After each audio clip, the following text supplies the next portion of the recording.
Good morning. Good morning. Mhm. Let me back up here and Okay. uh, let's see. I just had it up and mm,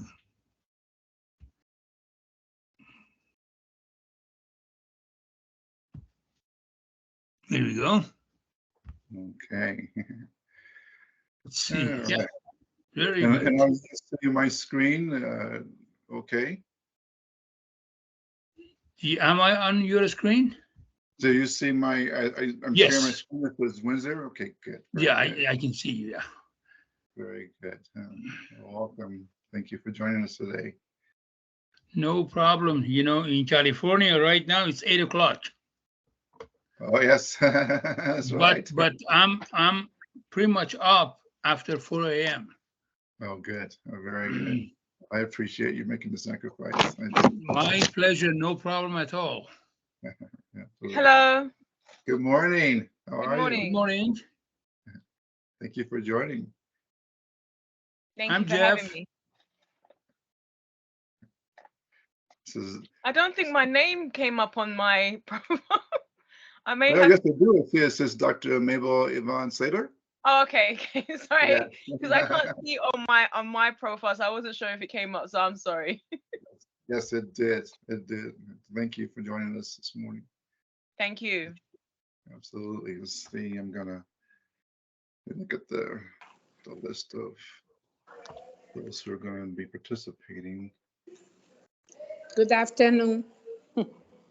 I am with my phone. I Oh, apologize because I'm not oh, in the country. I travel oh, and I am that's outside the fine. country, but I'm here.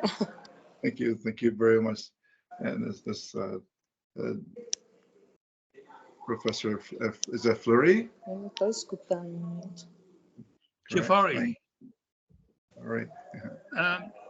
Did I lose you or something happened? Oh yeah, here What? we go. I think Never she's there. mind. I normally use Peraí, eu vou Zoom. pegar I'm not familiar with this protocol, so I'm learning this as we go.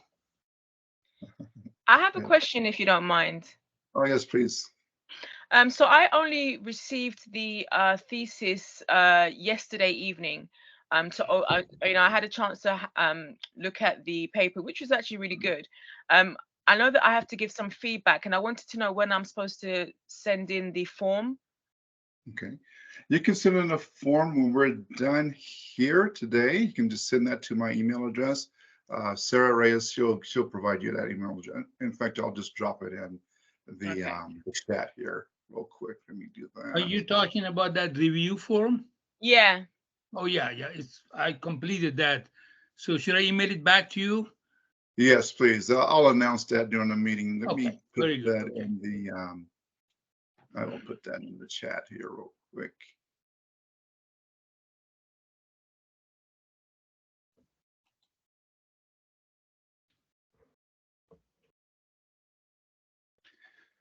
Okay. Yeah.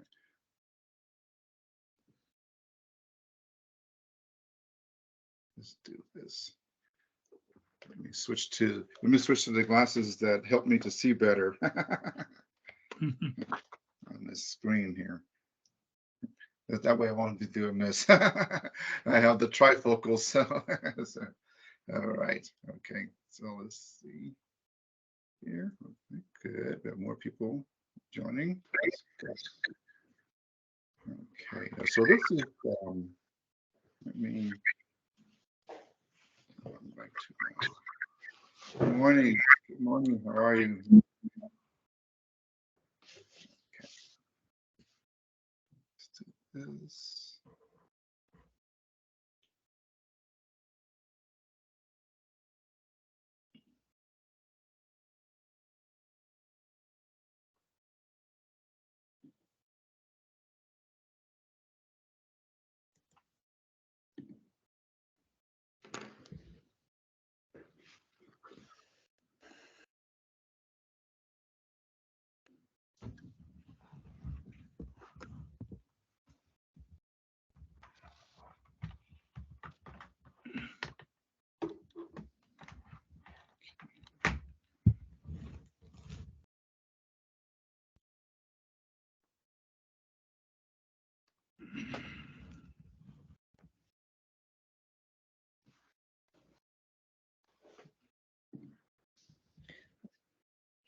Dr. S, is she the Yeah. first graduate?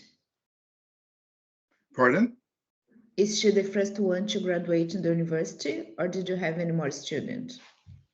You know, that is, I believe in the MBA programs, she will be the first. Yeah. Oh, that's nice. Good news. Mhm. Yes, it's pretty exciting. And how many minutes do we have to judge? I'm going to bring that up in a minute here. Let me, I just want to make sure we are. I just put my email address in the chat, and that way you'll be able to send your review forms to me. Just email that to the Windsor address, email address there. And then this says we have 6 people on. And just want to make sure. Okay, here we go. Good. All right. We have Dr. McCum. Professor Alcaraz is on. Good. Good morning, everyone. Okay. So the student was asking me if they had to be on camera, and I said I wasn't going to enforce it because I know that people are in different parts of the world and in different times and in different situations. So I'm not going to enforce that at all. So you can remain on camera if you like. If you don't want to be on camera, that's fine. It's not going to enforce that. Let's see who else is waiting. Yeah, so let me go to the presentation because I want to, and then we'll go through this again as people join.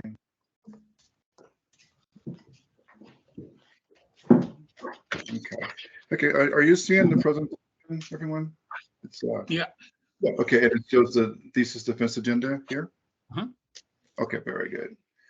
Okay, so then we'll wait for our student to join. I'll go ahead and send out a request for her. And we are still waiting for, looks like we don't have Dr. Quartz. Is Dr. Quartz on? I don't see Dr. Quartz, but we have everyone else here. We're just waiting for Dr. Quartz and for our student to join us. Okay, good.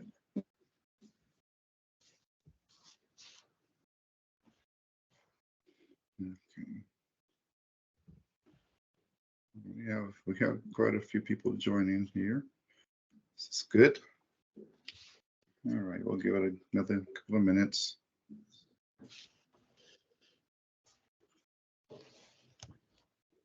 So, so if you're looking at the, I believe it was Professor Akras, you were asking how much time we had. Yes. Okay, so if you look at the agenda here, I'm allowing for 50 minutes for the actual Q&A, and then we're going to do a 2-minute break there, and then we'll come back with some general questions because I know that as you listen to the Q&A from other professors, you'll probably have some other questions that might pop up, and so I want to give you a chance to kind of address those questions as well and give the student a chance to respond. So, oh, good. We have someone. Yes, Dr. Slater. Dr. Holiday, as I mentioned, I only got a chance to review the presentation last night because I received it yesterday. Is it okay if I don't use my whole 10 minutes? Because I only have a couple of questions. I don't have too many questions. So if it doesn't go to the 10-minute mark, if it's just a few minutes, is that okay? That's absolutely fine. Yeah, this is not this time is not a restricted time. You might go a couple of minutes over, you might be a few minutes under, that's fine. Okay. It'll all work out. Okay, absolutely. Thank you for asking. Good.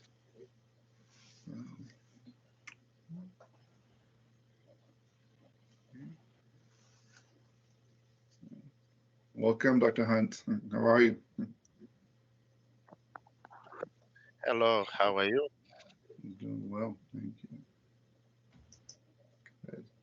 Hi, glad to be here. Dr. Francos, how are you? I Hi, don't how see are it. you? Doing well. Thank you for joining us today. I do not see our student yet. So we're waiting, and we're We still still have waiting. left. Dr. Cords, yeah, and Dr. Cords. Once we have Dr. Cords and we have our student, we can go ahead and commence with the presentation today.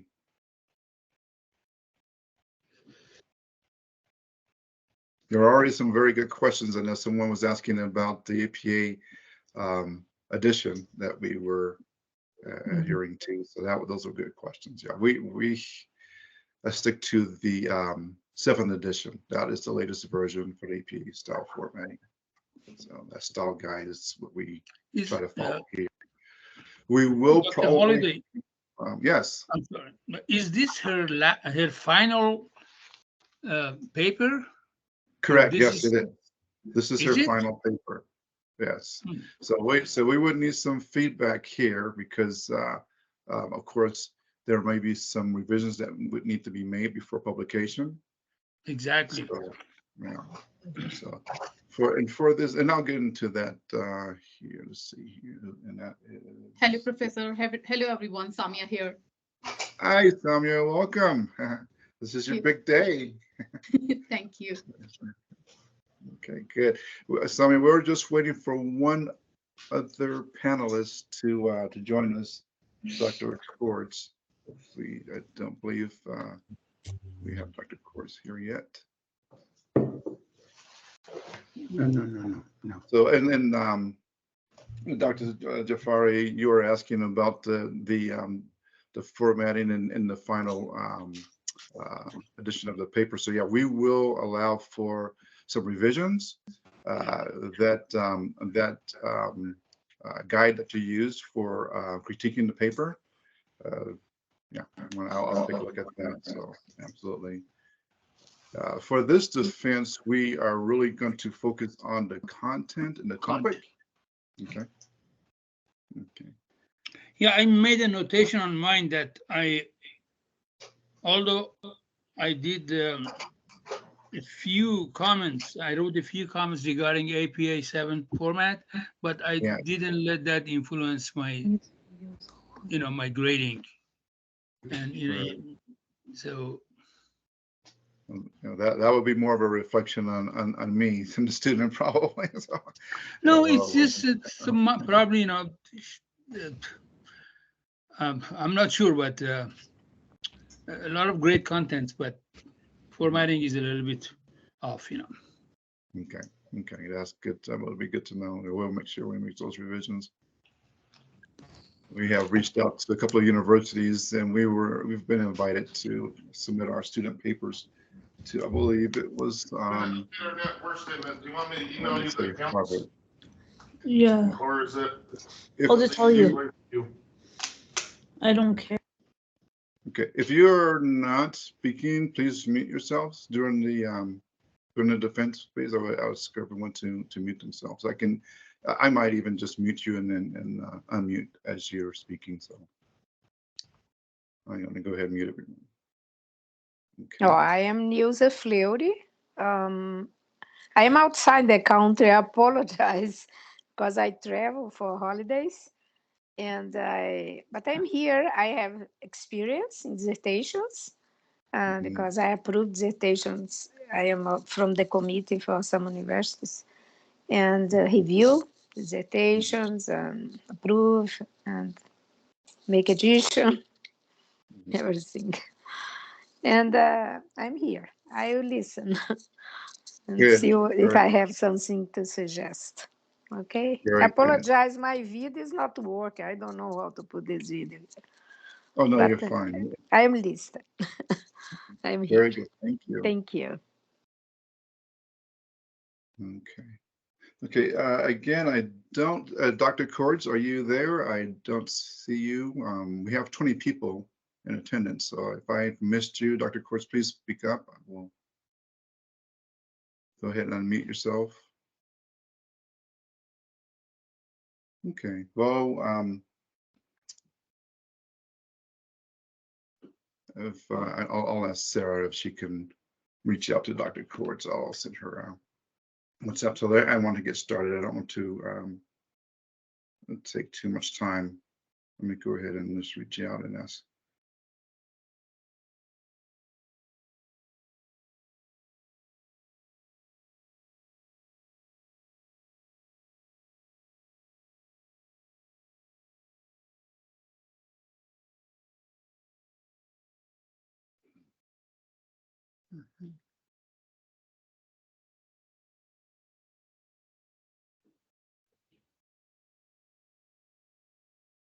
Okay. All right. Well, let's go ahead and get started. So I'm Dr. Rex Holliday. I'm currently the Director of Academic Writing here at Windsor University and also a faculty professor. I teach the Research and Development Management course, as well as this MBA thesis course. So I've worked with Samya Choutala for 2 semesters now. And I can tell you that she is definitely an outstanding student. And this is very exciting for her to have this chance to defend her thesis. And so I want to also just make it clear that this is a master's thesis. A doctoral dissertation and a master's thesis, they are not the same. There are some requirements for a doctoral dissertation that you would not expect in a master's thesis. So let's just keep that in mind.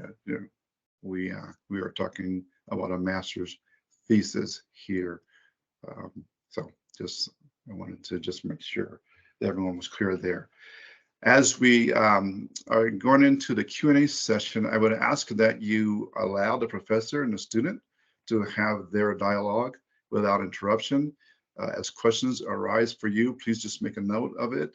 And if you're not listed as one of the defense committee, you will have a chance to speak up in that general questions area here. Okay, so, but I would ask that you not interrupt as the professor who is speaking during their time is addressing the student with questions about their thesis, because it just minimizes the amount of confusion for the student, just to be able to focus on questions of one professor at a time. Again, this is just to talk about the content of the thesis itself, the topic, how well it was addressed, and questions that you have, clarifications that you want. We will not be addressing APA style formatting and grammatical, things like that for here, because we don't have the time for that. Please make notes of that. Please use your guide that was given to you and I'll also include that in the chat, I think, for those of you who might not have a copy of that. But you can make your comments there and critique the paper based on that guide that was handed out.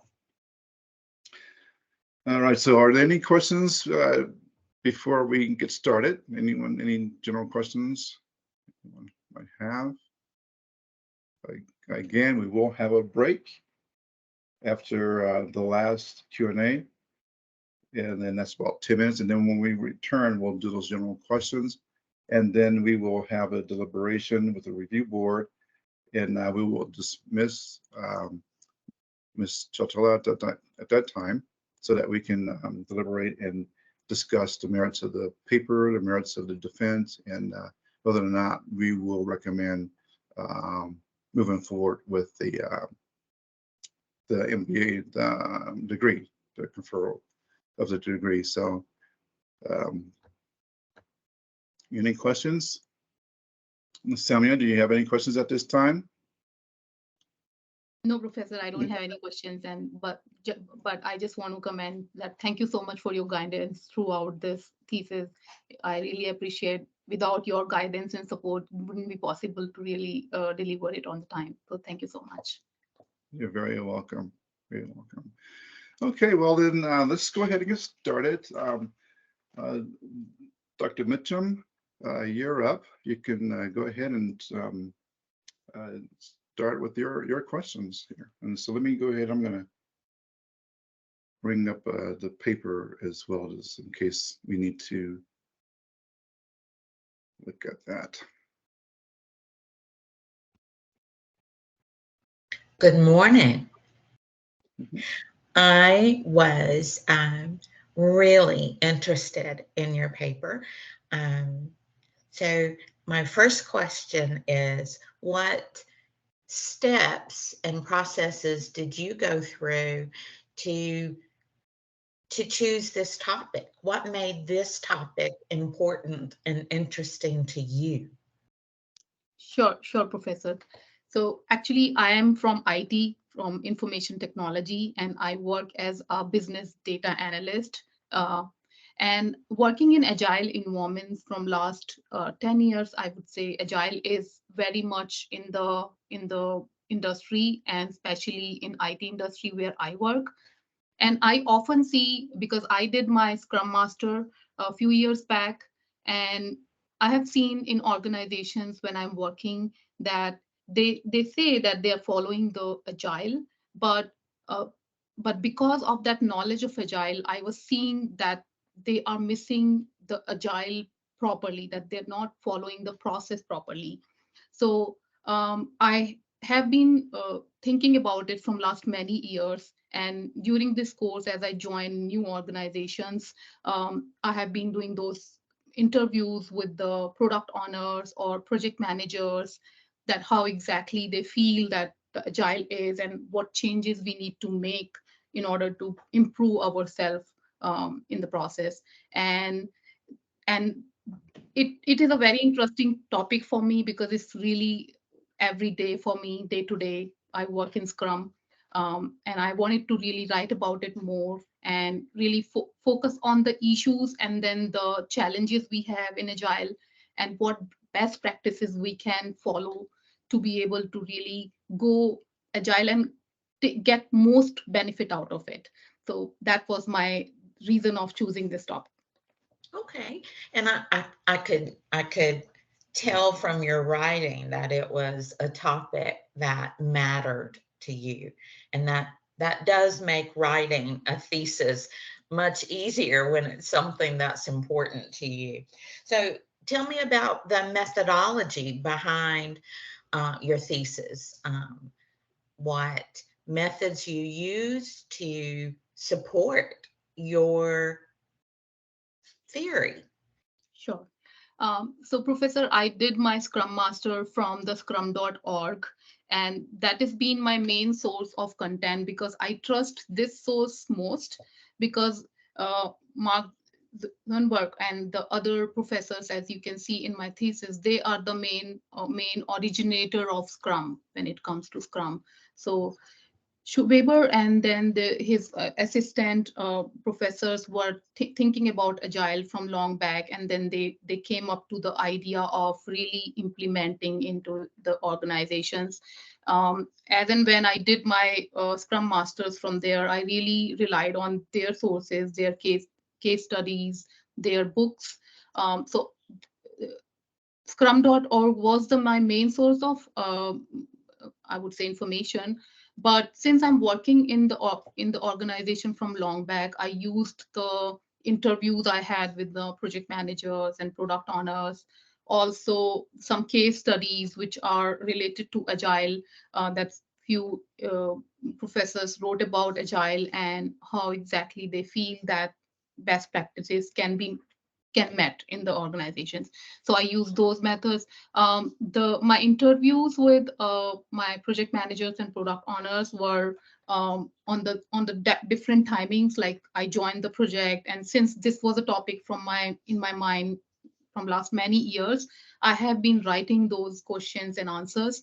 So that was those personalized interviews, and semi-structured ones were my main sources of information. And then scrum.org. From there, I actually collected information from their main books, Scrum Scrum Master book, and then the case studies they have and blogs they have and few interviews they have. Working toward any degree in higher education, when you reach a key point such as this, it's, like that sense of a deep breath and a feeling of relief and, oh, thank goodness I'm done. But that's not really the goal of education. The goal of education is to use this point to go further into something else. How will you use this information to go further, either in education or in your career? What is the end point for you with this information? Sure. So I definitely want to use this information as I work mostly as a product owner, business lead, or the product owner. I want to implement and use this information in improving the projects I'm working on in the organizations. And also, as I lead the teams, I want to share this information with them so that they can also follow the best practices in Agile. And together as a team, we can really improve Agile in the organizations and get best out of it. So that's definitely my goal. I want to do more certifications and more education, definitely, when it comes to information technology, and collect more skills. But when it comes to Agile, I think this will be my good source of information to share with everyone and get that same understanding. Was there anything in your research that gave you pause, that made you consider that, oh, well, this is a circumstance where it might not be the best solution, or here's a circumstance where I would not recommend its use? So was there anything in your research that gave you that kind of pause? I will not say that I got any such feeling about pausing, but yes, in certain organizations, as I'm studying this from last many years, in certain organizations, I felt that instead of Agile, we can have a hybrid approach.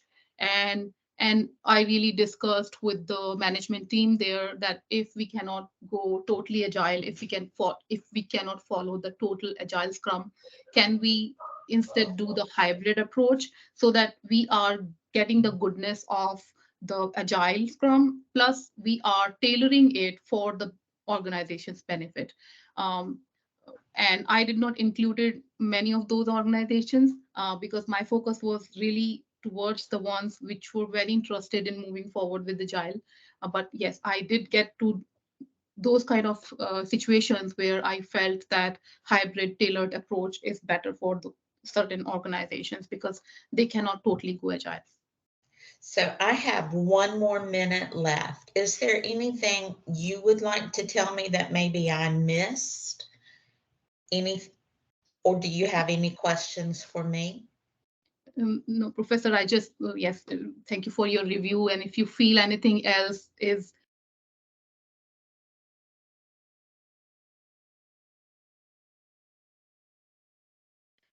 I'm sorry, I was muted by someone. I don't know why. So no, I don't have questions for you. Thank you so much for your review. And I really, I will keep these questions in mind as I move forward. And I really like your question that how I'm planning to use it in the future. So I'll make sure that I am definitely using it in my projects and getting everybody informed about the Agile. Thank you. Excellent, excellent questions. Thank you. Yes, Dr. Fleury. I see your hand is raised. Professor Fleury. Okay. All right, then let's go ahead. Dr. Jafari, the time is now yours to address your questions. And let's go ahead and unmute you. Oh, yes, because I use the phone. I apologize. And sometimes the phone don't work. Oh, okay. Samya, is a coincidence, but I worked as analyst many years ago, and I did all the certificates for Scrum Agile. Also, I am a training for Scrum Agile, and I think I can benefit in this. Instead, I work with dissertations in different fields, and to approve dissertations. But about Scrum Agile, I am with you. I only want to remind you this because I have Scrum, all the certificates, and I am training people about this. Okay. Thank you. Thank you, Professor, so much. Yes, thank you.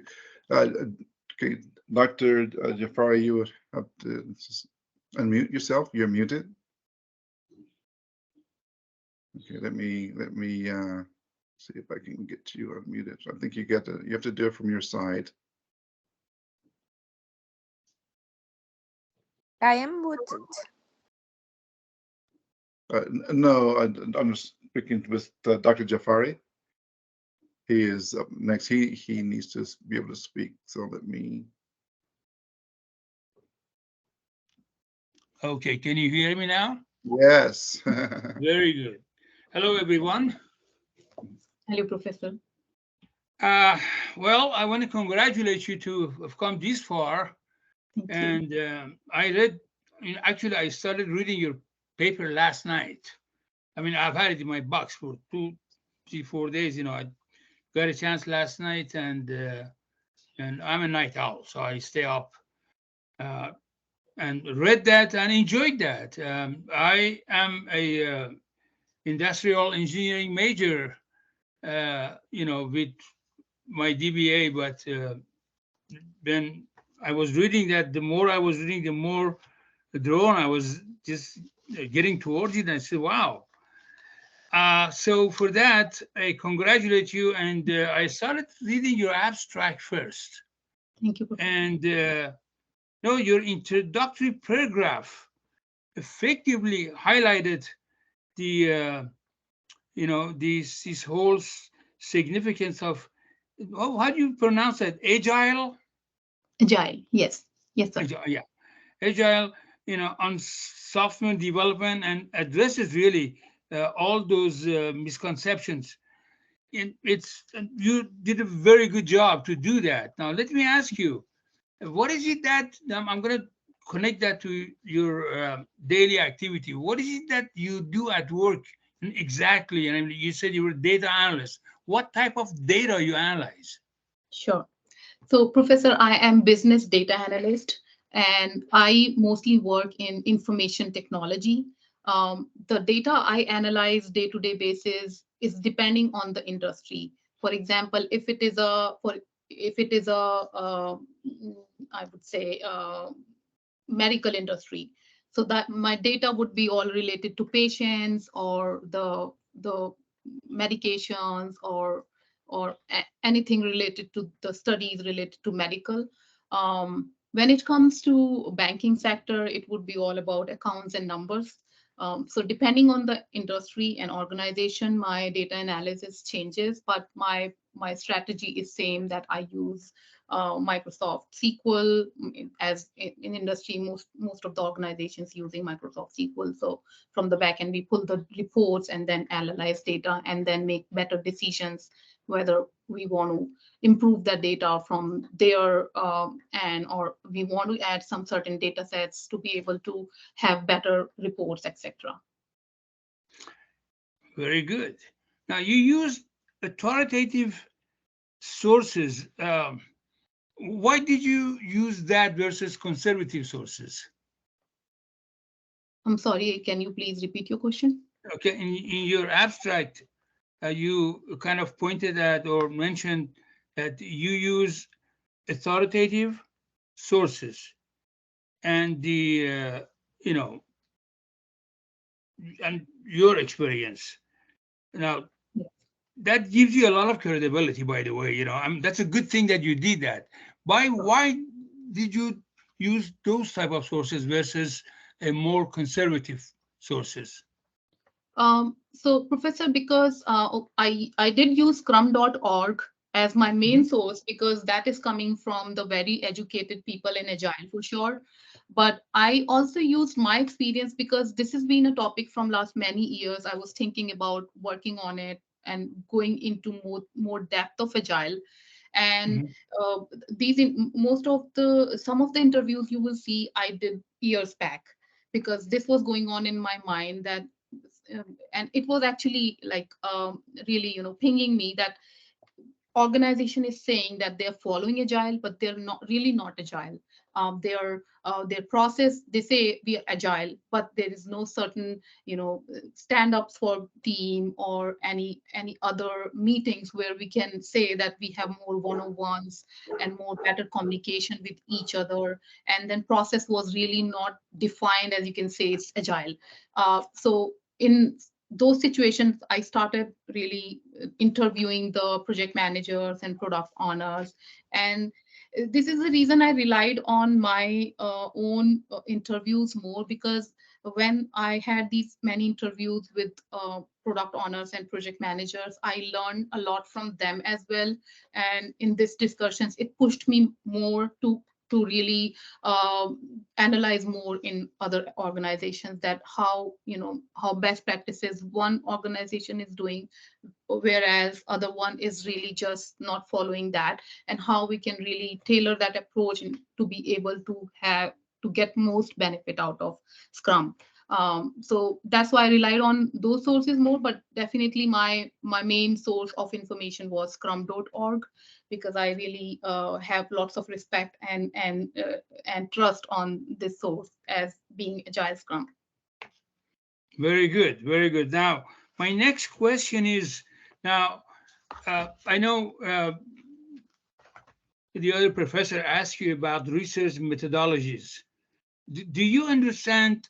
I mean, this is more of a cosmetic type of approach, to write a thesis statement. Maybe you already know, you just forgot to mention that in the contents or a part of the contents.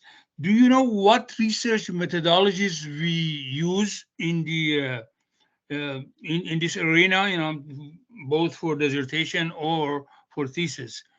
Do you know what methodologies are available? Yes, definitely on a high level, Professor. I'm not as educated as you are, but I No, definitely. it's not. It's just for both of us are the same. It's the same methodologies. Yeah, I know that we follow the information. We just don't only rely on the interviews, but blogs, case studies, and any good books as a information source. And I think I did collected some good information from Agile books written by very educated professors. Yeah, that's definitely, I know that the source of information shouldn't be just one. We need to be focused on various other sources, so that when we are doing depth analysis, we are pulling the best out of it. No, So you had excellent sources. You used quite a few sources. I mean, you used few interviews. What I'm trying to say is this: I think you use the mixed method, both qualitative and quantitative. It works quite a bit for you to mention that in your, in a section of your thesis, because you hit the main points, and you presented enough information for me, who is not much familiar with this type of approach. I mean, writing to understand it finally. And I read it last night. Took me 4 hours.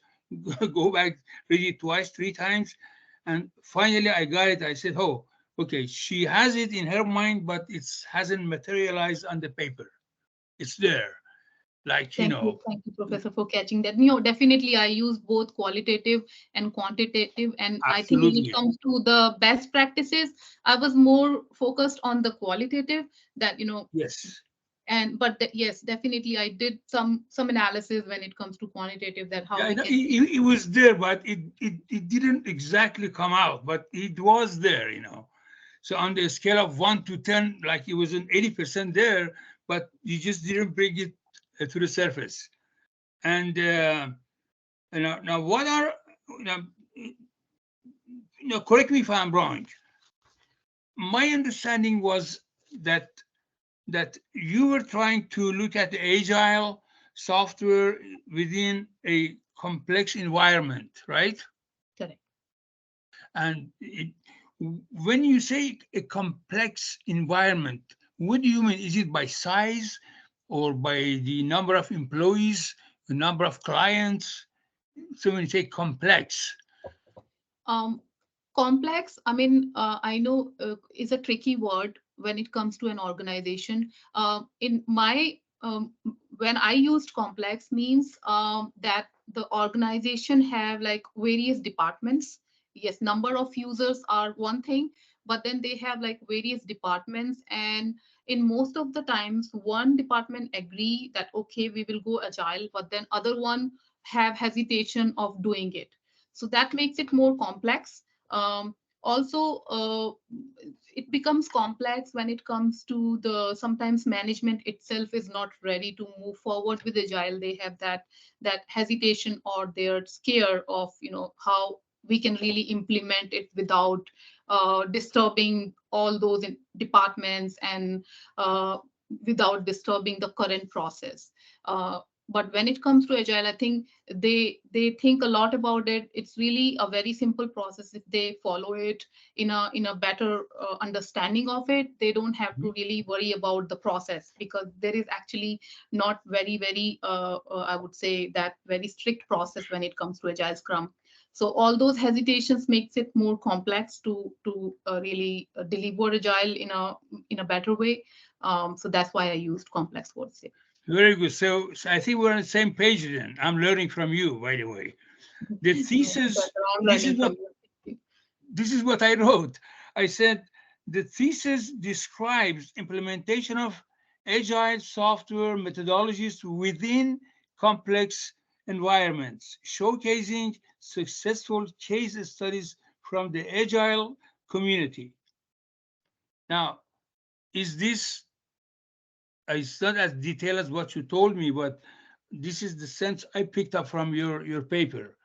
Now, it identifies challenges prevalent in these scenarios and proposes effective practices to overcome all those challenges, right? Yes, Professor. Okay, good. And now these practices are systematically implemented within a comprehensive framework,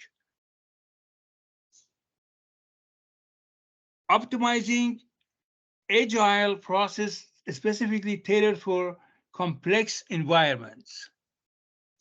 Yeah. Okay. Now, is this, am I getting it? Yeah.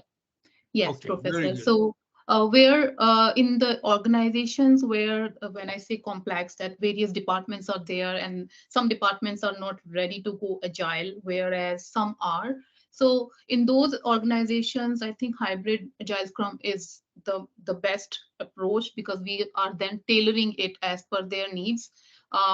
As I've seen in many organizations, one department was completely following agile, but other one was like little bit hybrid, but it still worked, and we were still able to really deliver the software application.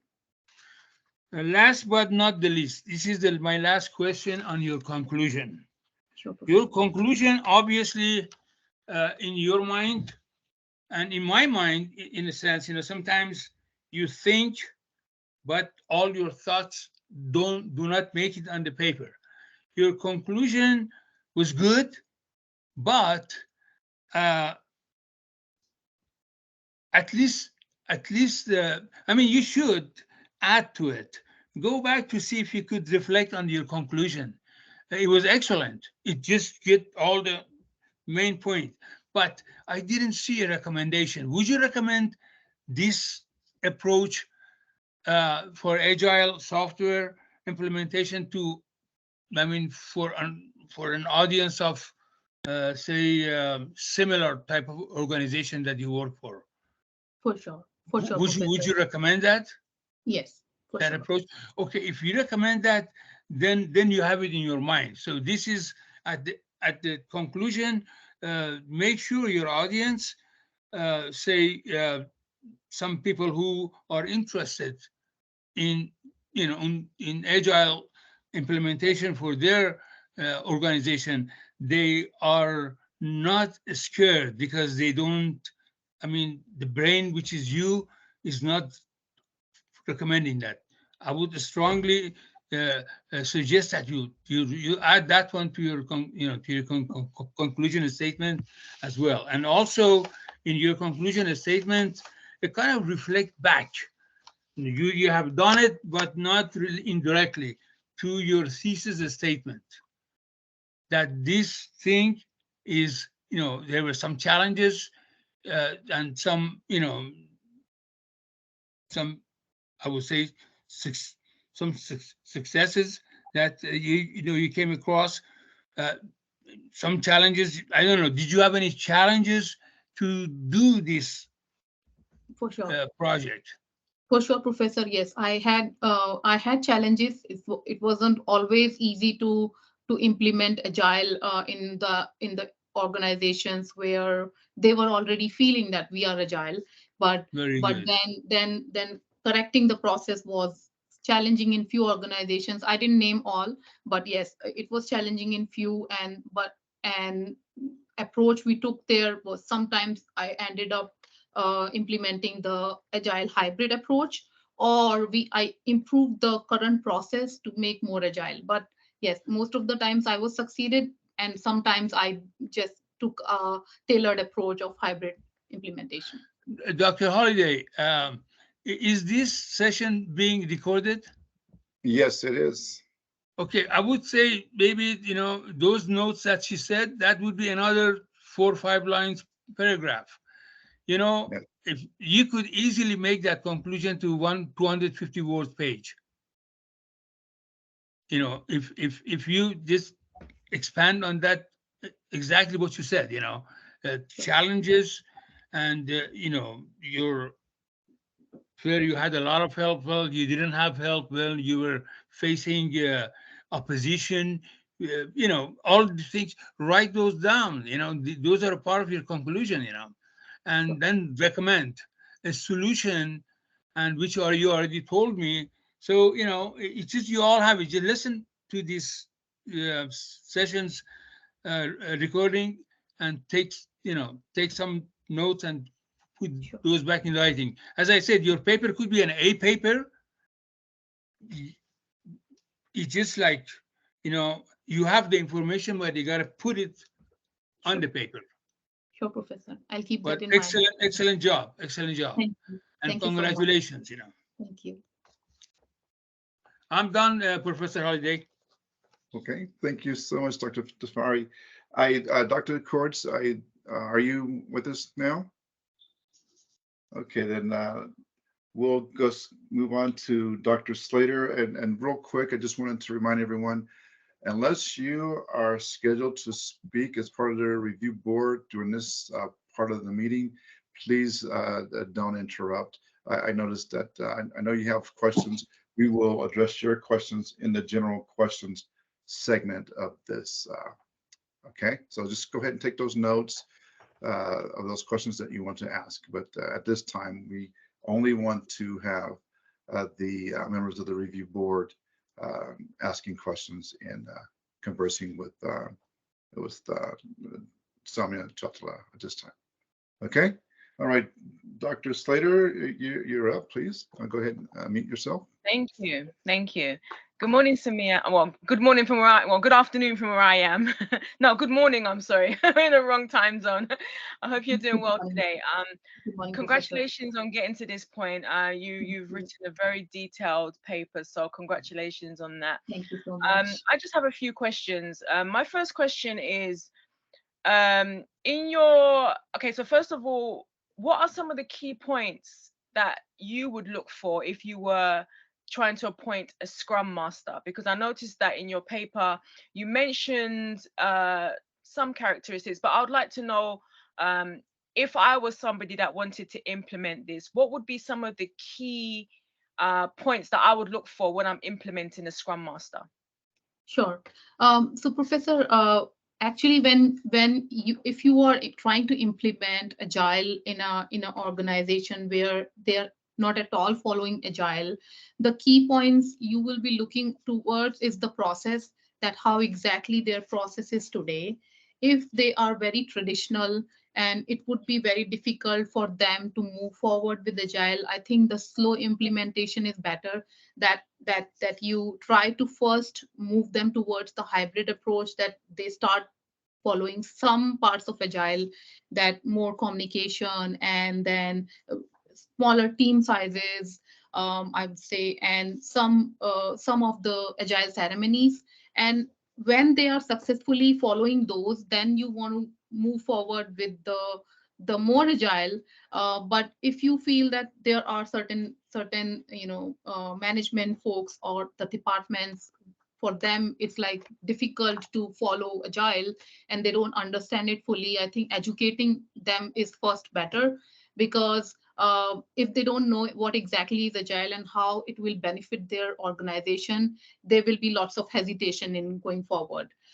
So really educating them first would be the good thing to follow, and then going more agile.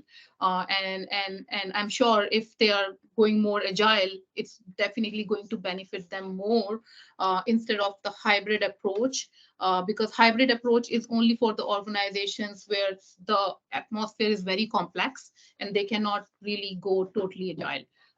So yeah, those will be the key points to look at, that if it's really a complex environment and if we can educate them in agile mode. Well, you answered my second question, but not my first question. My question was, how would you appoint a Scrum Master? What are the key points in appointing a Scrum Master? Yeah, key points would be definitely, Professor, that implementing that if you feel that, that it will benefit the organization and it will make them their process better and delivery better. Those will be the key points to pull out and help the organizations in implementing agile. Okay, so let me rephrase my question. So you were discussing that you need a Scrum Master to lead this process. Yes. I want to start agile in my company. So and I have several employees. What would be the key points I'm looking for? Who can I appoint as a Scrum Master? What would I be looking for? That's okay. Maybe I should have phrased my question differently. So the Scrum Master definitely needs to be a very educated person in agile. They need to be the certified Scrum Master, because if they don't know agile in depth and they're not certified, it would be difficult for them to become a coach of agile. So they need to be the master of agile. They need to have their certification done, and then only you can think about appointing this person to take the lead of agile for sure. So yeah, so that is definitely needed, certified Scrum Master, and then it becomes their responsibility to educate everybody in agile for sure. Okay, all right. So just kind of going on from your first response, in your conversation with Mike, you discussed implementing agile, and he wasn't really understanding the process. So this kind of leads on to what you mentioned earlier. What are some of the methods or processes that you can implement to facilitate understanding? So for example, if a company has implemented agile into their operations, how often is that process reviewed to ensure that everybody's understanding? How often is that process reviewed to make sure that everybody's working towards the right goal? How often is that process reviewed to make sure that the strategy that's being used is the correct strategy? Sure, Professor. It depends on the organization and their goals. Definitely, but I have seen in many organizations where they have the PMO, and the PMO is really following agile. They look at the process, if certain teams are following agile or not. And when it comes to the timing, I would say they look at it every 3 months or 6 months most of the times, and then collect those reports, exactly how many ceremonies they are having, if they have small team sizes, if they are really having those one-on-one conversations, if team is more strong than the manager, because in agile we want to give that right to a team that they make their decisions when it comes to day-to-day work, but then scrum master is there to coach them and then really remove any kind of blockers or anything from the team. So so 3 months quarterly or double quarterly, like 6 months reports, they look at and review, and then make sure that all the teams are consistent with following agile. Thank you. Okay, so my next question is that I think I just follow on from what my colleague was saying, that did you, looking back at the whole process of your research, can you pinpoint a specific limitation that you had? I know you mentioned quite a few.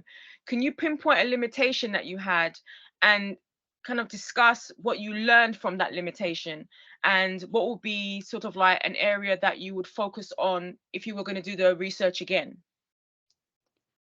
Yeah, sure, Professor. Yeah, there were certain times in organizations where they were not very open to go towards agile, although they hired me as a product owner or scrum master in agile, but then they did not want it to improve their process, and I had those difficulties to give them, my message that we have to go agile, because there was sometimes time or budget constraints that they didn't want it to really move forward with totally agile, like they didn't have budget to implement agile tools, because agile without a tool is a little difficult, because then we are going again on the paper, on the traditional approach of writing everything big papers and following that same waterfall traditional approach. So I had difficulties, and again, I think in those organizations I suggested that we go hybrid. If we cannot totally go agile, if we cannot follow all the ceremonies, let's follow some ceremonies. If we cannot get a tool for agile, let's do it on Excel or some available Microsoft tool, but let's follow it so that we have a better delivery towards, like, and then we have more users happy, because then now they're seeing the changes every 2 weeks or 3 weeks, and they're giving their feedbacks. So yes, I had those difficulties in many organizations, and that's what was bothering me to really go into more depth and write about it. And I took a different approach there. I followed the hybrid approach in those organizations. Okay, so looking back on those experiences that you mentioned, what did you learn from this?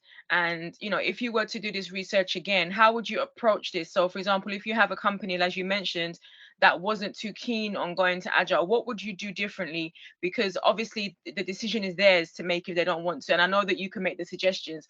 So what would you do differently with a client who doesn't want to do that? What did you learn from this process that you can say, okay, well, I'm not going to encourage them to do that because I know that they don't want to? So what did you learn about how you can approach this in a different way if you were to do this research again? Yes, no, sure, Professor. And with the lessons learned also, I actually did a different approach, as I said, hybrid. And I think if it comes to next time, if I'm doing it for any organizations, yes, I would first really try to convince them on the educational part, that we have to have some trainings or some trainings or something, so that the entire team is aware of agile and not scared of agile, that it's just something they wouldn't be able to follow, or it needs lots of documentation to go through to be able to understand that. So I think the first thing I will ask them to go for education trainings, very simple ones where everybody can follow. And also I wouldn't push for the tools for sure, because I had such projects where without agile tool we were able to still follow agile in a good way. We weren't doing on the Azure DevOps or Jira or other agile tools. We started using the Post-its and then the Excel, and we were still tracking everything in the best way possible. But yeah, but I was still feeling that the lacking is the trainings, that they are not trained, and that's why it becomes difficult, because that hesitation or anxiety is there when it comes to agile. So training can definitely remove that anxiety. Okay, well, that's all from me. Thank you very much, and congratulations again for getting to this point. Thank Well you, done. Professor. Thank you so much. You're welcome. Thank you, Dr. Slater. Okay, so Dr. Agres, Professor Agres, are you prepared? You ready? Yes. Thank you so much for the invitation. Samya, I was really impressed with your background in the software, because in the beginning, you didn't show how related to the software you was. In the end of your thesis, I realized, oh, she's really engaged. And that's why you put so much passion and so much work into this thesis. It's clear how you are involved. And one good advice, I would just say, you should cite yourself throughout the paper, not just in the end of the paper, because you show that you know what you are telling. You know, you are pro in this situation. You know what you are telling us. Sure, Professor. I really like the interview, the points you got in the interview from Eric, Mike, and the developers, because it got the three main points of the whole software development. Yes. We can see very good points to Agile they use in the company, but in your view, after listening three main users, like three main sides of the software development, what would be the areas of improvement on Agile? There could be, like, Professor, many areas in improvement depending on the organization. For example, in some organizations, they were following Agile. They had Agile tools, they had Agile ceremonies, but their team sizes were way too big. And when it's a very big team size, like 70, 80 people in the stand up, you hardly anybody can communicate properly, and hardly anybody can share their blockers without a conflict. And I have seen lots of conflicts in those scenarios.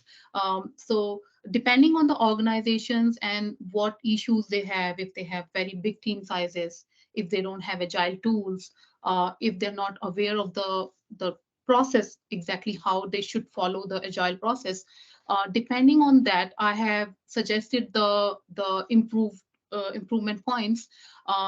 And I think the main, when I conclude it all, the most of the times it was the process, that they're not aware of the full process, that exactly how they should start it, with smaller team sizes, and giving the lead to the scrum master, and then following from there. And they just they just started using agile tool and thought, okay, we are agile now.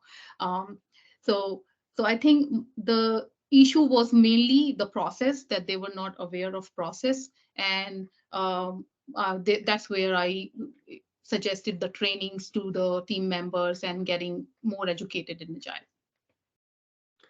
Okay, but did you see any specific case or any specific problem inside the organization that Agile couldn't solve?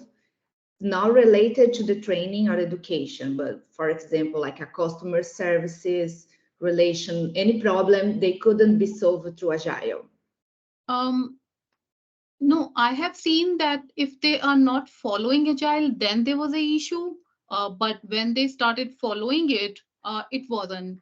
For example, in one organization I joined, they were using the waterfall approach. They hired a Microsoft vendor for their software implementation, and this vendor was doing the waterfall approach. They were developing the application, and they were delivering every 6 months. And then end users, like business team, had no a view of exactly how their software is looking or how it's working, and they were getting it after 6 months, and then they were testing it. So it was getting difficult, and they were business was very unhappy. But as soon as we implemented agile, initially we agile 3 weeks, 3 weeks of implementation, and within 3 weeks they were seeing the application and all their changes. So they were very happy, and they started appreciating that good that you implemented agile. Now we see our working product. So most of the times it was that because they didn't implemented agile, issues were there and agile resolved it. But I wouldn't say that it can work in all the organizations if it is a complex environment and departments are so many to handle and not really flexible enough to go towards agile approach. I think hybrid really worked in those for sure. Okay, that's good. And yes, in my thoughts, you also used mixed methods, but in your methodology, you should state this clear. Like you are using this because you bring so much information in your interviews, and if you can use visuals, because throughout your paper, you use a lot of visuals, but you cite those visuals. And I would like to ask if did you create the matrix on page 39, page 40 and 41? Did you create this matrix or did you copy? Yes, no, professor, I created this matrix. Yes. Yes, this must be a little bit clear, but it's a very good information, because when we show our results, like in the chart, we need the visualization. That's a really good point. That's the axis in your thesis, because you create this matrix. It's so important. Yes, and also I'm from Brazil, and I know Hospital Sírio-Libanês. It's one of the best ones in Brazil. I was so glad when you put it here, like a study case too. And I say, oh, I know Syro-Libanese, and they are known by all their, all their technology and organization. Was good to read about like a positive case. Okay, good to hear. Thank you. What's your plan? What's your plan now to do with this manuscript? Do you want to publish this? Yes, with professor's guidance, I think when if we need to make certain changes and then after he wants to publish, so definitely, yeah, I will move forward with his guidance. I can see yourself as a role model in the software. And what's your next steps in your career? Personal, professional. What's the next steps related to your thesis? Yes, Professor, I think I already started sharing this with my team members, and my next approach is really moving forward on a concrete product owner or PM roles or Scrum Master roles, and really follow this along as I have been already following from last many years. But I think I'll be more confident in moving forward and sharing this with my team members and project managers and product owners, and helping organizations implement agile in a better way for sure. Okay. Did you think about open like a consultancy company? Not yet, Professor. Maybe that will be my future plan, but no such plan for the coming few years. Okay. And one of my questions related, what do you want to do with this manuscript? Because you mentioned the name of the product owner and the user. If you decided to publish this, I think you need to review. No, I'm so sorry, Professor. No, their names, yes, I use the names, but those are like first names, and I just to, because data integrity is something I really strictly follow. So it's not their actual name. I mean, the name is there, maybe first name is there, but last name is not correct. So I have kept that in mind. So there should not be any issue in publishing because it's not their exact names. Yeah, that's why you need to review your methodology, because when you do your methodology, you will mention all this information and it will be more clear to us. Sure. And my last question, since you start your master program, then you finish now, you already graduated, how much knowledge you gain, and how would you do things differently for now? Yes, for sure, Professor. It's been a great learning journey, I would say. When I look at myself 2 years back when I started my master's, and coming from India and coming from a country who uses the more like, because English is more British there, and here in America it's more American English. So it was very beneficial for me to do English composition in the beginning, and then moving forward with all these courses, whether it's organization leadership. I did one more with Professor Rex Holiday, the research and development, which was my interesting topic, because research is my day-to-day, analysis is my day-to-day. It definitely helped me a lot and improved my writing skills and my speech. Like when I'm writing, and I was writing usually the British way earlier, and now I'm writing more American way, and it's more clear to the product owners or project managers. So it all these courses benefited me a lot. And thesis at the end has been great, that I went into, it was all in my mind, and now it's all in paper. So it has been a very beneficial and learning journey for sure. Thank you. Mm. That's all. Dr. S, if you can share her thesis and invite us to make the notes, we can help to make the corrections, and you can see all the notes and corrections to be made in the paper, and will improve the quality of the thesis. Absolutely. Absolutely. I will do that. Thank you. Congratulations. You did a great job. Thank you so much. Thank you. Thank you, Professor Algares. That's excellent. Okay, so Dr. Cords, have you joined us? Yep. Do we have Dr. Cords with us? If not, then I will go ahead and we'll do the, go ahead and. Hello. Yeah, I'm online already. Oh, there you are. Yeah, I'm listening, and yeah, very nice discussion. Okay, great. The time is yours, Dr. Cords. Okay, so Miss Samya, congratulations. This is a pioneering endeavor, and I understand this will be a very challenging defense with the prestigious panel of reactors and the TPIS defense panel. Let me congratulate you on this initial and defense, and hopefully we can improve on that and polish and ultimately publish it in a more respectable journal. Sure, By the thank you. way, I'm Professor Ernest Cordero, and I'm based in Canada. Just I would like to, I have some notes on specifics, but I would rather have it discuss it personally or send specific corrections to, because this is my first time to join the panel of Windsor University, and I don't know yet the limitations or expectations as to the standards and measures to our thesis expectations. But one thing is, as I was listening to the discussion earlier on, it's best that you define the keywords, definition of terms.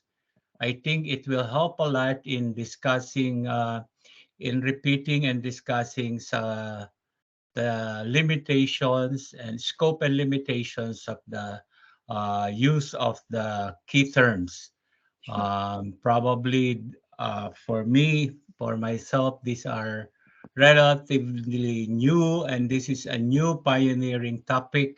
And so it is best that we have a commonality in definition on the keywords and how to proceed on discussing these terms. Okay. Sure, Professor. So I mean, I did describe the mythology, but I think key terms is something is not there. So for sure, it's a note to make. I will make sure. yeah, it's quite easy to to define the scope and limitations and the keywords. Secondly, I also noticed the references are more on the websites and but no books or references. I don't know if it is based, since this is a pioneering study, Are there no books existing in the references? Because I'll recommend that explore more on the readings of different books published on the last 5 years or 10 years, maybe. It might not be directly related to the topic, but supports the later on the study on this. So it is important to have a few books and minimum 20 references, both in books and related literatures that will support the academic quality of the study. Yeah, Okay. sure, Professor. Actually, the links are given there, but it's actually books. So in my references, if you see the Scrum guide, it is actually a book written by Kern Fraber and Jeff Sutherland. So it's a book on Scrum So Agile. how many books do you have as a references? So I definitely have two for sure from the scrum.org, and then rest are the case studies and blogs. Yeah, so on a minimum, we expect on academic study, at least on a minimum 6 to 8, but respectively, it should be 10 books as a reference, and other literatures, probably 20 will be a good start. I don't know with the standards on other university, but it will be best the standards on. I'm a reviewer on other journal too, um, the Association of AOM and one university in Florida since 1997. So I expect that to appear the references on that way. Okay, but make sure it is related to the study, and I don't know the the extent of the study, but you said how many companies did you interview? Professor, I am working in Agile from last 10 years, and I think I would say that about 20 projects or somewhere I had the interviews with the Scrum Masters or product owners or project managers. I haven't included everything here, but I have included the ones where they had Agile and they wanted to improve the Agile in a bit so that they have the better results from it. And when it comes to my source, I think I was more focused on the source which is giving me more in-depth analysis and information on Agile. I did look at certain books and I did my analysis so that but I wasn't really finding the one where it is more about Agile and making the process better and totally focused on this topic. So scrum.org is the only one which is really focused, but I did find some other sources which I have included in my references. But yeah, so that was the reason that, I was like trusting this source more than others, and then my own analysis of. Yeah, so in the process, I would like you. Oh yeah, so I suppose it's best to write on your included in your discussion how many companies, the how many subjects are you doing on this particular this thesis, and so you define the N and the standard references for the instruments that you use. Is it a standardized instrument, and the source, and what's the questioning, and all the other things related to the how you conduct focus group. Is it a focus group discussion? Was it a validated questionnaire, or who validated that questionnaires? Okay, because it seems to me that this particular study looks on the case study more than um, uh, a proposed thesis on certain aspects on discussion of the Scrum, but uh, it will be best if we can modify it to the presenting the case study of the um, topic on the different end company. For example, a case study of 5 companies using Agile Scrum software development, So, uh, so their Professor, experiences. I'm so Yeah. sorry. I have included the version 1 analysis, the agile report. So when they, this version 1 is a organization which follows the agile approach, and they did this research. You can find it in my thesis. It is version 1 organization in their website link. So I use their analysis also in my thesis, so that it's covering various organizations. And when they did this research and created this report, they analyzed various organizations, and on the basis of that, they shared their report about exactly how many organizations are following, and where it failed, and where it was really successful in the implementation. So I did included that in my research. Also, when I did my 101 interviews with various project managers and product owners and the development team, um, the focus was really getting the best out of that discussion. And I shared that in the thesis, and made sure that that when I'm having these interviews, it was semi-structured interviews, but the questions which was there was like I had those questions in hand and reviewed it later on with my product owner or project manager. So we definitely reviewed those questions as well. Yeah, because questions should be, or rather in the strict sense, should be pre-test, and to determine the skewness or the biases on the handling questions, unless you have experience in conducting surveys and questionnaires. But suffice it to say, this is an MBA thesis. Rather forgo the instruments, and because it's more of, for me, a meta-analysis or a systematic review of the different companies. So I don't know if we can discuss that further and give highlights on that later on. But I'm happy that you also discuss in the process the ethical issues that you practice, because it will be asked even in international conferences, just in case you present the papers and the results on how ethical did you undergo in producing the paper. So with that, I think I consumed the 10 minutes allocated to me. Congratulations and good luck on in polishing your paper. And I'll just later on supply the minor revisions that we can take in the paper. And I respect that since it is a pioneering thesis. Congratulations, probably ultimately publishing that results in a more respectable journal. Thank you. Your professor, thank you so much. Thank you for your review.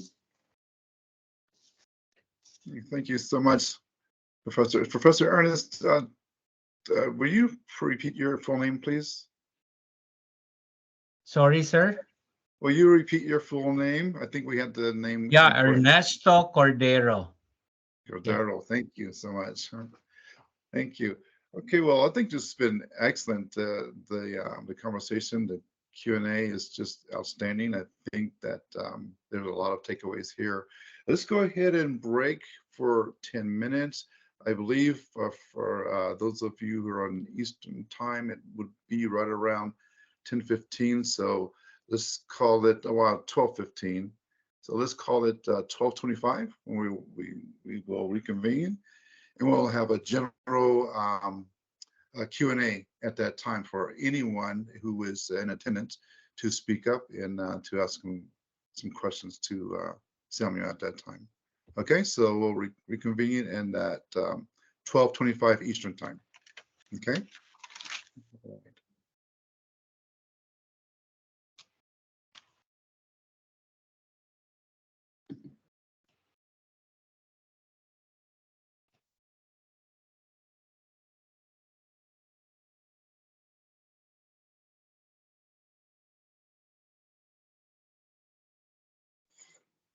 Okay, hello everyone.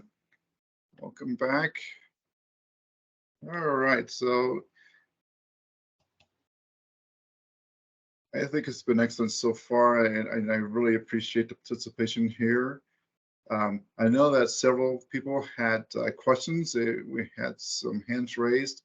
So during this section, we will go ahead and have some general questions. And so I just ask that you raise your hand if you want to speak, and then you'll be permitted to speak. And you have to make sure you unmute yourself as you're permitted to speak. So anyone, so go ahead. We will, anyone from the review panel or anyone in attendance is allowed to speak and ask questions in this session. So.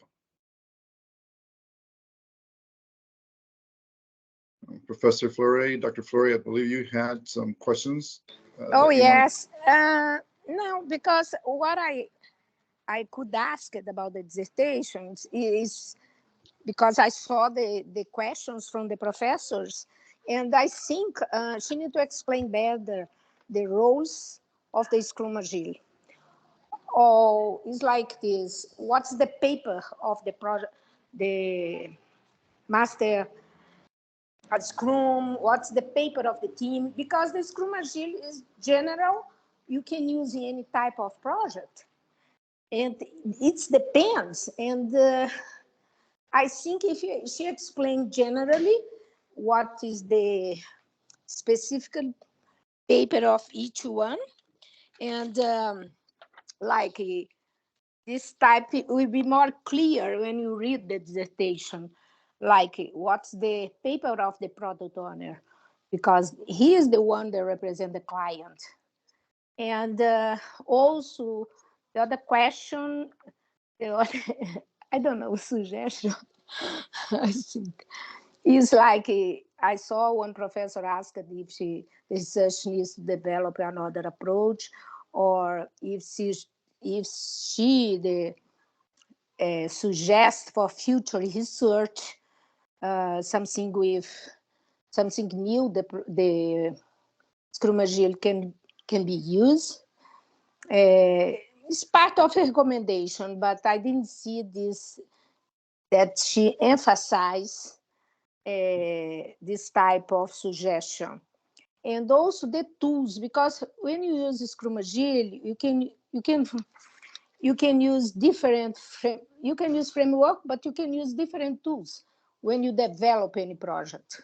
I didn't see this. She mentioned this. And also, if she wants to use the methodology of mixed methods, she need to show more data by graphics, by other projects that people have been using Scrum Agile. And this, I think, will enrich the dissertation, because when you show that is the Scrum work for different projects in different approaches, you can really validate the dissertation. This is, I have these suggestions. I don't know. I think she can, if she modify anything, I don't know if she will, but she could have these ideas. Sure, Professor. Thank you for sharing your ideas. Okay. Yeah, no, Okay. for sure. And tools, actually, yeah, I did mention two tools mainly, as I've seen from last 10 years. Most of the agile organizations are using Azure DevOps because it's the Microsoft product, and then Jira. And I did share that in my content and also share the reference of it. So, but the thing is that not every organization can afford an agile tool, and agile Scrum is not limited to any tool. As I mentioned, that in some projects, not many, but in some projects, we did end up using the Post-it, the simple, post notes, and then Excel, and we did implemented agile without any tool. So if some organizations have budget constraints and they cannot use agile tool, they can still implement agile using, but following the process. Process is main, that they need to follow the process. Yeah, And you're if right. they can afford the tool, it's great. If they can afford Jira or Azure DevOps, it's great because then they have everything in the tool, and it's like very good in notifying all the team members and having that transparency between the team members and then management and team. So it's like great to use tool, but it should not be a roadblocker that organization need to use a tool to be able to go agile and follow agile. They really need to focus on the process. So yeah. Yes, no, you are right.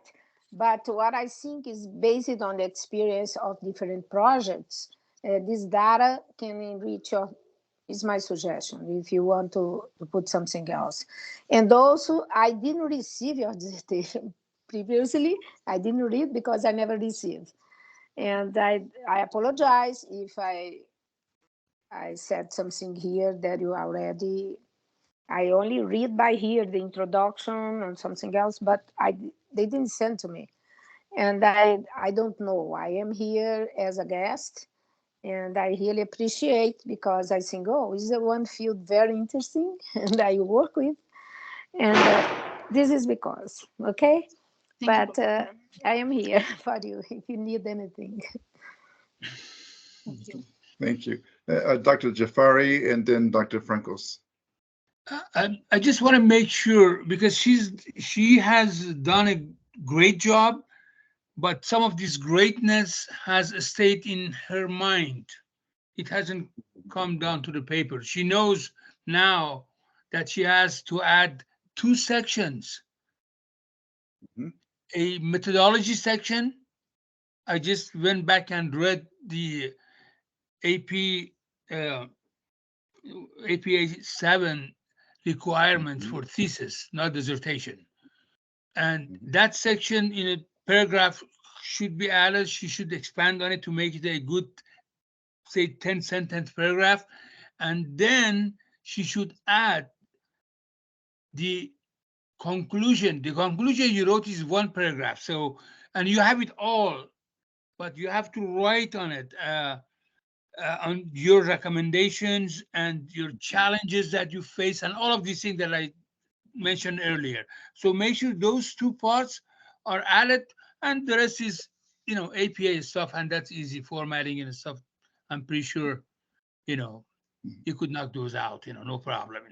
Sure, Professor, definitely made a note. Thank you. Thank Very you. good. Excellent. Thank you. And Dr. Frankos?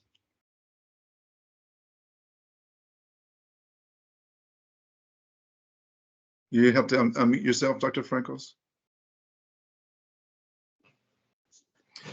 Hello. Congratulations, Maya. This is a really interesting paper. Thank And you. so, but I did not receive the manuscript, so I did not read it. But based on the conversation I've been listening, I see that you have an in-depth knowledge in the subject matter. But as I'm listening to some of the colleagues here about who read it, about the information that that is included, so it seems that based on the knowledge you have, you need to include some more information, data in there. For example, I work in finance and accounting. Some of the softwares, like you mentioned, Jira. So Yeah. where I worked prior in a very big company that used Jira. So sometimes there are a lot of complaints about the system. It's a little difficult. So what I would suggest in your research, if you discover information how employers can use a certain methodology they can use to make it easier for employees to use in the workplace, that will be a great section. And also currently, where in my current workplace, there are discussion between certain employees using team meeting or Google Meet, which I found on the Agile Scrum. So since I did not read the paper, I don't know if you have a certain section in there That's may give a view of how those how employers can implement those to make it easier for employees. So I think that's gonna be a great point in your paper, and for people to use it in the future if you publish after you're publishing. So that would be a great implementation. But my question would be, how do you plan to use this paper, this information after graduation, to help improving agile Scrum? Sure. Yes, Professor. Yes, I am actually planning to use this information to really educate my team members, because I deal with many business users and sometimes product owners who are not privy to Agile and its mythology and process. So I'll be using this for sure. And also improving more going forward. And when it comes to the Agile tool, I intentionally did not add too much about the tool, because then it will be like totally tool focused. And I truly believe that we should not push any organization for a tool, although it's a great thing to have. And if they can afford it, it's great. They can have everything transparent between teams. But it comes with the cost, and some organizations cannot afford tools, especially Jira, or it is a little bit costly for sure for small organizations. So I do suggest tool if they can afford it, but if they cannot, then I would just focus on the process, and because we can do it very simply on the paper, on the post-its or Excel or however way, but the main thing is process, that we follow the process. So that's why you would won't see too much about the Agile tool. But yes, that could be a separate, I think, a separate paper we write about the Agile tool and how it can function, and educate team members how they can use the Agile tool for sure. But when it comes to the Jira or any of these Agile tools, when we go in their websites, they have a good user training within the website. So definitely we can navigate organizations to follow those training materials there. All right, that sound fantastic. So, and one last suggestion, as about the mix method that I believe I had one of the prior speakers talk about that. So, as you have that mentioned that you have the mix method, so if you can drop some of your research data, quantitative data in there, that will validate your mix method more. So this is something you can think about of addition to the paper. And congratulations, and this is a fantastic work.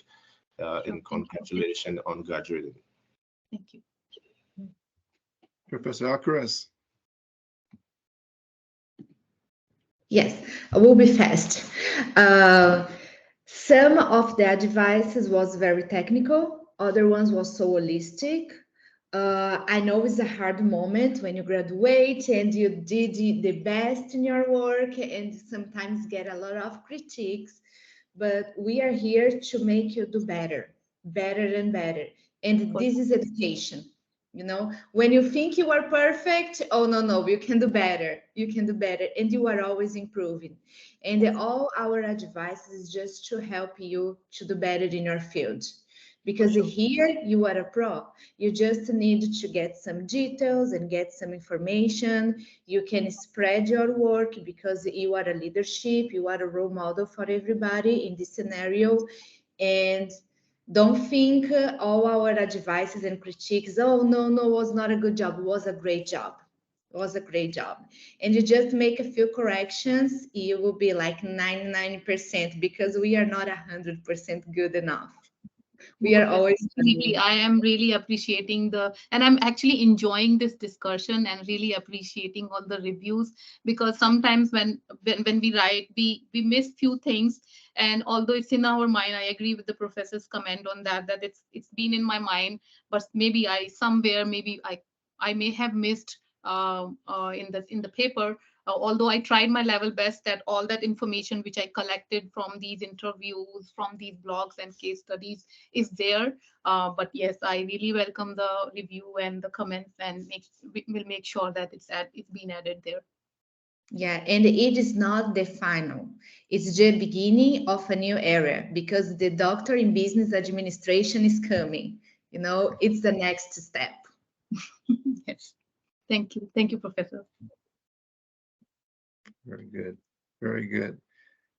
Thank you, Dr. Frankos. Thank you, Dr. Akris, and thank you, Dr. Jahari. So are any others in attendance who would like to ask questions? This is your chance to speak up.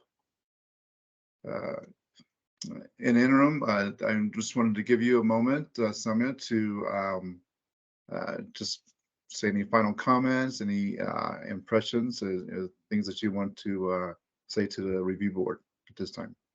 Sure, Professor. No, definitely. As I think I'm enjoying this discussion and comments from them and review, and I really appreciate that they got a chance to read my case study, my thesis, and came to conclusion that more can be added, and some really commented that some really felt that it's like totally complete as a piece of information, and where I felt that, okay, I got comments that there could be more added into my conclusion, and there could be more added when it comes to the key terms. For sure, I really appreciate, and really thinking already that we should add those sections there and add more information in there. But altogether, I think I enjoyed this conversation and this discussion and all the comments, and I'm feeling glad that I got a chance to meet with you all. So thank you so much for all your attention and reviewing my thesis and giving your comments. Thank you. Absolutely. Well, it's been a pleasure working with you this semester and last semester as well. So at this point, what we'll do is we will go ahead and we will dismiss you, Samya. Thank you so much for your time. We will deliberate now, and we'll get some detailed feedback from the professors and other participants. And I will contact you, and I'll let you know what the outcome is, okay? Sure, All right. Professor. Thank you. Thank you, everyone. Have a great rest of your day. Bye-bye. Bye-bye.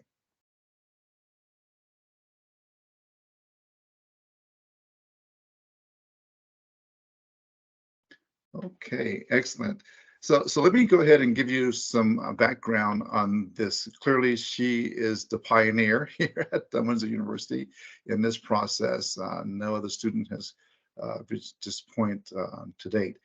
Also, this is a unique situation as well. She has some major changes happening in her career, and so she was unable to move this to the next semester.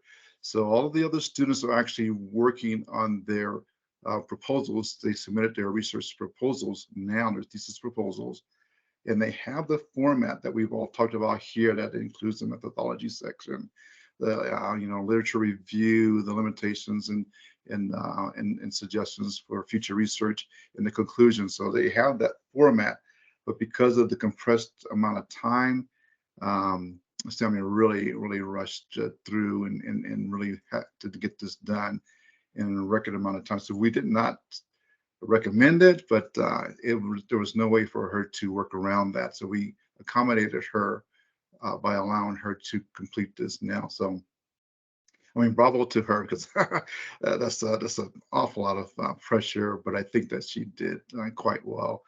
I really do appreciate all of the feedback. I think a lot of times, because we've all, we teach and we review journal articles as well. Several of you have mentioned that. And I think that the reason why publishers have several professors look at these things is because we might overlook it. We have that extra blind spot thing that happens with us. And also, I think it's better for the student to hear it coming from other professors. So, you'll talk about it, you'll mention it, but then as others provide their input, I think it is clearer to them. So I appreciate that. So yeah, she will definitely, just to be clear, she will make the revisions that you've suggested. We will make sure that it's formatted the way it should be. I appreciate the suggestions about the additional research as well. I think that those are some good suggestions, that she needs to look at some other resources and add that to her citations as well as her reference list. So so let's I'll open it up to anyone. Just go ahead and at this point, what would be your recommendation in just, I mean, be as candid as possible. Just be very honest in your feedback. And this is to help the student. So yes, Dr. Mitchum. You have to unmute yourself, Dr. Mitchum. Writing at the academic level is hard, and she didn't hit it. There were over 70 some incomplete sentences. There were lots of grammar errors. Something that I recommend to my students is Grammarly. I tell them to wait until they're just, like the week before they're ready to submit, because Grammarly Premium is free for 7 days. And Grammarly will find every single error. It will even help her with APA formatting. So, learning to write academically is like learning a third language. And this will lift some of that, oh my goodness, sensation when you look at it and see how many errors there are. It'll help her with all of that and will save her so much time. So, it's free for 7 days. Wait till she's ready to, really polish it, and take that free 7-day trial. And students that are just beginning their process, it's $12 a month. So it really does polish the paper. Okay, thank you so much. Yes, so we have Dr. Slater and then Dr. Ernest. Thank you. I agree that there are some sort of housekeeping issues that need to be addressed, but I think overall she did a great job. I think her experience shines through in the in her paper. I believe she did a great job with the research, and I there are some issues, like I was trying to ask her about some of the limitations and some of the basic things, like describing, because I don't have much experience with Scrum, so I wanted to be able to read this as a novice and gain information, and I did in some regard, but there was just some of the basic information was missing. Is like she had an assumption that anybody that was reading was familiar with what the subject matter was. So for example, when she was saying she defined the Scrum Master, and she kind of put a blurb as to what a Scrum Master is, but I wanted to find out for her, okay, well, what are some of the key points I look for if I'm looking for a Scrum Master? Some of the basic details were missing. For example, there was another place where she was talking about the sprint box time, and she put a variation, I think it's 7 days, 30 days. I don't remember the actual numbers. So I wanted to know, like, well, what would cause it to be less than that? What would cause it to go more than that? So some of the basic information, I would have preferred to have more information on that side. And I guess, yes, the APA stuff and all of that stuff can be fixed. But I think, from what Dr. Holiday was saying about in terms of, she had to rush it. And I take all of that into consideration. I think, if we look at all of that and all of the other mitigating circumstances, I think she did a great job. And I just think that if she can just fix around some of the issues that we've addressed, I don't think she needs to take any more than, I think, what my colleague was saying about, maybe take another, 2 or 3, maybe another page, maybe another 500 pages, kind of like clean it up a little bit, tidy up some of the things that we've suggested. I think she'll be fine. And then the APA, the Grammarly stuff, she can take maybe an hour, a few hours to do all of that. I think, these are just some housekeeping things that she can take care of. As long as she can implement some of the suggestions that we've mentioned and get to that standard that you mentioned that the other students will be at, because, she had to, kind of do this a bit fast. If she can get these kind of suggestions done and get to that standard. I think she's fun. I think it was a great paper. As I said, I'm a novice to, well, not, I wouldn't say a complete novice, but you know, I don't have as much knowledge of Scrum as some of my colleagues do, and you know, I got the general, I grasped the concepts, and you know, I understood it, but a little bit more information on some of the basic stuff would have kind of tidied the paper up a bit and just cleaned it up and add those other things. I like I said, I think in general, I think she did a great job. For somebody that had to rush it, I think she did a great job. Just tidy around those things, and I think the paper will be fine.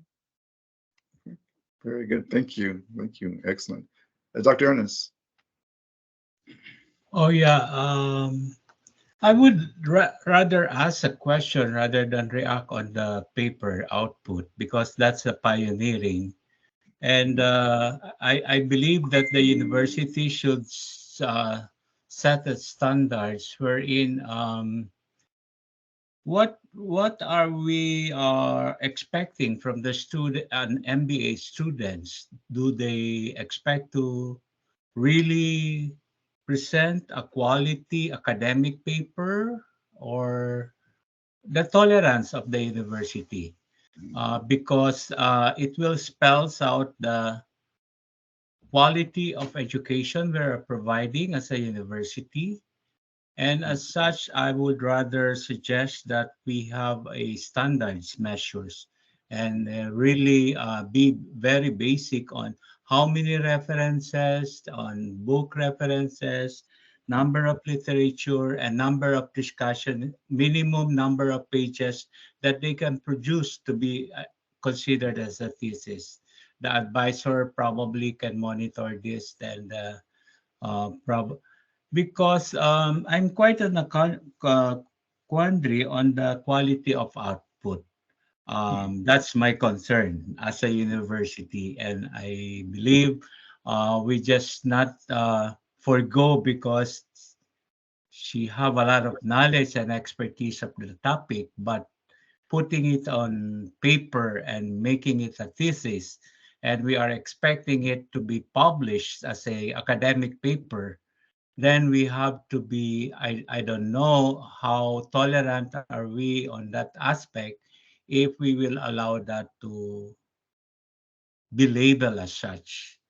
So you will answer that rather than me answering or asking what's our take on that particular aspect of the thesis. Yes, thank you so much for that. Yeah, absolutely. So again, just to reiterate, she will be making all of the revisions that have been suggested here. We know that because a lot of us are journal reviewers, we know that that paper would never get published if it was submitted the way it is now. We know that they have standards that they are looking for in the formatting of the paper, as well as their grammar and things of that nature. So that those things will be taken care of. Those have been taken into account. We'll be working with Samya to make those revisions. As far as the standards that we want to establish as at Windsor University, this is helping me to be able to format that standard. So we don't have that. We've never gotten to this point before. So you know, the expectation was, you know, that she needed to stick to that APA format, which she didn't quite hit. But this feedback here is very helpful. This is why we're recording this. We will be reviewing this. We will be taking these considerations into account. I like that you mentioned the part about if you use a survey, well, that survey, you know, it has to be something that is, you know, is proven, is tested, and it is formatted in a way that it doesn't introduce the bias, you know, in the questions in the responses that you're using. So that's, I don't think she used a survey in this study, but I did make a note of that, just in general. Again, and we want to make sure, as Professor Akras mentioned, we will be moving on to doctoral dissertations. So making notes again for that future just the amount of rigor that we expect when they are doing doctoral dissertations versus the master's thesis as well. But great. I think we have. Dr. Holly, I have a Yes. question. Why she did not present? Because I was expecting a presentation, I read, but I was expecting a presentation, and after her presentation, our discussion. Oh yeah, no, yeah, she didn't present. Again, we'll make a note of that. Maybe with the future students, we will do that. So no, yeah, I guess that was an oversight on my part. I've seen these done in different ways, and they're done in this format as well as the student will put together a presentation, and then they will show it. But yeah, no, that is completely on me. Right, I did not require her to do that. So. Okay, yes, because I see two sides. I see our side as a university and her side as a student, and I don't think they are very connected, which will fall on her because she is, the weakness side. And if she had probably more guidance, she won't commit some types of mistakes. But not because of you, because you are not alone on this. We are a group, right? Mhm. And we are a group. For example, I received her thesis one day before, too. Like you guys, we should have received this before to have more time to analyze and check and make notes. Or sometimes we could get some feedback before the day of her presentation, and then she will be prepared for her presentation. Like if we got these 15 days before, we should say, oh, you mess up your APA format. Let's fix this for now. For sure, she will fix it because that's her goal. If we like some advice, like get Grammarly, fix those grammar's mistakes. Okay, she will do this because she wants to do better. And in her side, it's just like don't put so much bias in her speech because she already worked with this software and she thinks this is a great tool to work, and probably it is. But as any software or any area in the life, we have pros and cons. Nothing is 100% okay, and after all that research, she must like point at least one area of criticism, like okay, they should be better. Oh, it's so heavy, I don't understand too much about software, but it's too heavy, won't run in my Windows, will run just on my Mac. It's just an example, but at least one point of criticism. Not everything can be 100% good. It's just don't mix it bias, but in general she did a great job. Yeah, I enjoyed that feedback. Thank you for that. We did send out the thesis more than a week ago. I'm not really sure. I was really surprised to hear you say, several of you said that you only received it yesterday. So we'll have to work on that as an administration for sure. I'm not sure what happened there. So it was sent out. She completed it over a week ago. I wanted to get to you 2 weeks in advance, but she had some issues and she was working through. So yeah, I sent it to the administration. I'm not really sure why you didn't get it until yesterday. So again, these are some good things that we need to work out. Okay, so we have Dr. Johari and then we have Dr. Frankos and then Dr. Mitchell again.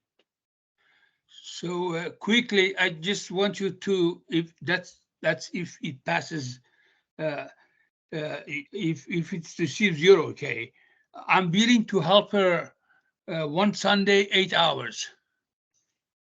And I try to help her with the structure of the thesis first, because, the grammar stuff she could do. This is structure.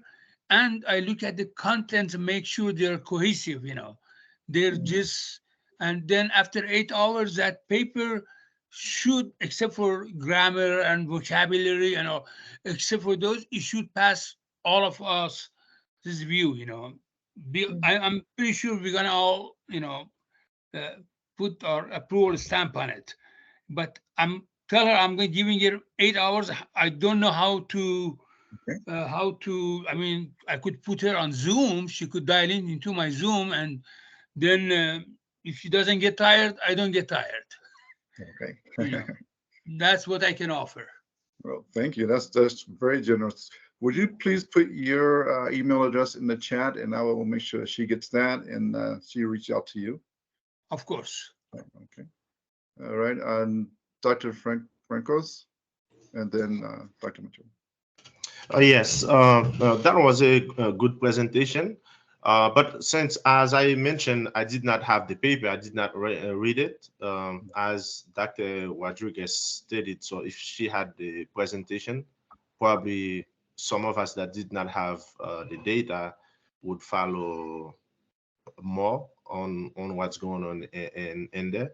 But I feel that she, based on her experience working with the system, and she assumed that when explaining generally that the reader will understand. So I feel based on the conversation, there were less details for certain areas to make someone that do not have experience or no experience at all with the software. Once they read, they start reading it, even in the intro and in the introduction. So we'll understand some part of it. So I feel that she missed a little bit some of that. But and for the formatting and the grammatical errors that are mentioned here. So as she's a pioneer for the university, and other students will look, because a lot of other students, when they will do their research, they will look into Windsor universities to see other formats that have been used before. So it's kind of, her thesis will serve as a standard. So that's why we have to make sure that it meet that standard to set it for the university as a first one. But other than that, I feel that she does a great job, apart from what everyone is pinpoint out of there. So I think if she make those correction, she's on the way to a great thesis. Okay. Thank you. Thank you so much for that. Dr. Mitchell. One of my concerns was she cited herself. Mm-hmm. When I was working on my dissertation, I had already been published in trade journals, not professional journals, but trade journals, and wanted to use one as a reference. And I was told that unless I invented it, until there was PhD after my name, there was no expertise in my part. Correct. I feel that citing herself diminished some of the value of her research. And if she was citing interviews and that's what she was doing, there's another way to do that. But citing herself in a paper that she's writing, that should not be accepted. That's not okay. Okay. Good. Very good. Very good. And Dr. Jafari. How do I send those? I know you said earlier that we could text them to you, but I'm not sure if texting the information to you would be wise. Okay. Unless you're the only one who's going to see it. Okay. I will reach out to you. I have your contact information, and I will make the arrangements. I will let Samya know that you've made the offer to work with her on one Sunday for 8 hours to exactly, yeah, make her revision. So yeah, I will make that arrangement. So good. Very good. It sounds like at least a couple of you are in agreement that one of the things that we should probably have her revise is to remove the citations where she's citing herself. Is that correct? Or am I just in agreement? I don't agree. No, because in research, this is we should understand, like, the MBA, it's focused on work field, and master in education, master in science is work in academic field. Bring her knowledge from the work environment and she will publish, doesn't matter, because we can use information from blog. However, some blog information, we don't know who are the writer. And I think it brings more, it's powerful having her background. She didn't mention her background. She didn't mention how, because I agree with a professor who said this is also kind of study case, because bringing her study case to the point right now, it's so impressive because she has all the knowledge. That's the difference between PhD and the EDD. Some of you are from PhD, that's so philosophical. And my field is it's EDD. You know, it's like MBA and Master in Science. You know, and on EDD side that I am working right now, our experience is so valuable and you must bring. In the PhD side, you cannot bring. That's why I think on her MBA, it's valuable bringing her information. But this is like a philosophical discussion, you know, we can find articles about this, but I don't think that's the main problem in her paper. The main problem is like a general citation. She wrote like paragraphs with 7 sentences and just one citation. It's a too long paragraph for one citation. She wrote like 5 or 6 paragraphs, the same citation, same author. You know, we have like another details, but that's not the main point. That's just my view. Very good. Very good. Okay, excellent discussion. Let me just go ahead and get a general consensus here. At this point, what would be your recommendations? You can speak up one at a time. It sounds to me like, and this is the impression I'm getting, that we would move forward, but after major revisions to the thesis. Is that correct? Yes. Okay. Okay.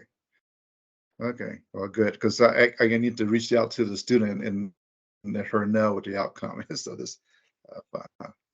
So I will let her know that the general consensus is that she has successfully defended the thesis, but it is contingent upon these revisions being made, and then she would present that revised thesis to Windsor University based on the feedback that we're getting here and based on her one-on-one with Dr. Jahari. Is that correct? Yes. Okay. Okay, very good. Well, thank you so much for your time. I know that your time is very valuable. You guys are always so busy with teaching and research, and it's just been wonderful. You know, this is going to put Windsor on the map, I think, once we get this published and we bring other students in. And as Dr. Frankos has said, this will be the hallmark for the university once we get that thesis cleaned up. So thank you so much. I appreciate your time. I hope you enjoyed the rest of your week. Just a last point I would like to add on to the editing of the thesis. It is best for an MBA to do a SWOT analysis, the strength, weaknesses, opportunities, and threats that will add up the evaluation of the different. Actually, she's citing 4 companies, but it will be enough if it is coming from her. MBA are expected to be an expert SWOT analyst to bring forth the expertise, and it will really bring some site what do you call this, her expertise in Scrum. So just a little addition to the future editing that you will undertake. Thank you, and nice working with you.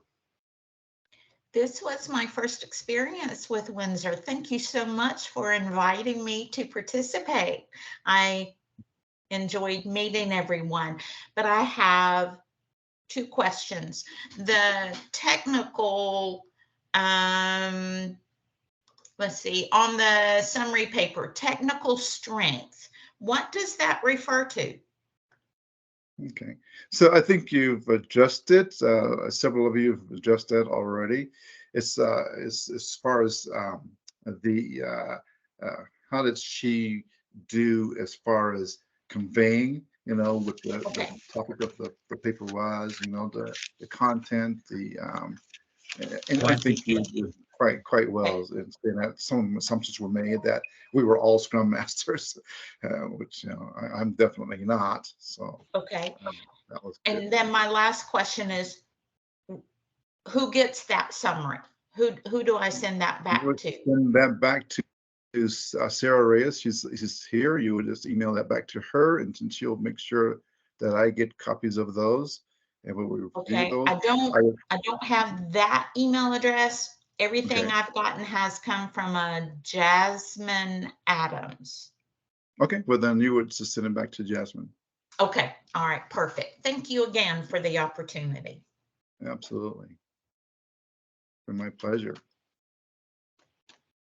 You're muted, Dr. Jihari.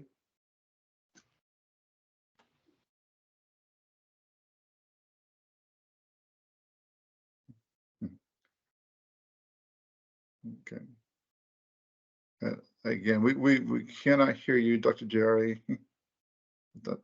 Okay. No, I was saying, yeah, I put myself on mute.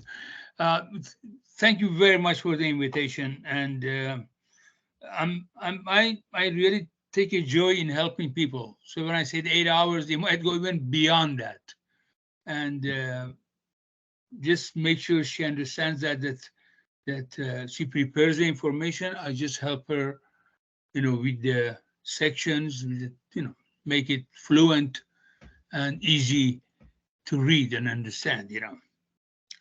And again, thank you, and I'm at your disposal anytime you need anything like this. Please don't hesitate. And thank you very much. And talk to you soon. Take care. Okay. All right, everyone, enjoy the rest of your weekend. Okay, bye-bye. All right, thank you. You're welcome. Bye-bye. Thank you. Happy New Year. Thank you. Happy New Year. Happy New Year. Happy New Year. Happy New Year to all. Thank you, sir. Thank you. Dr. Rex, thank you very much. Sorry for being late. I am having difficulty with my connection.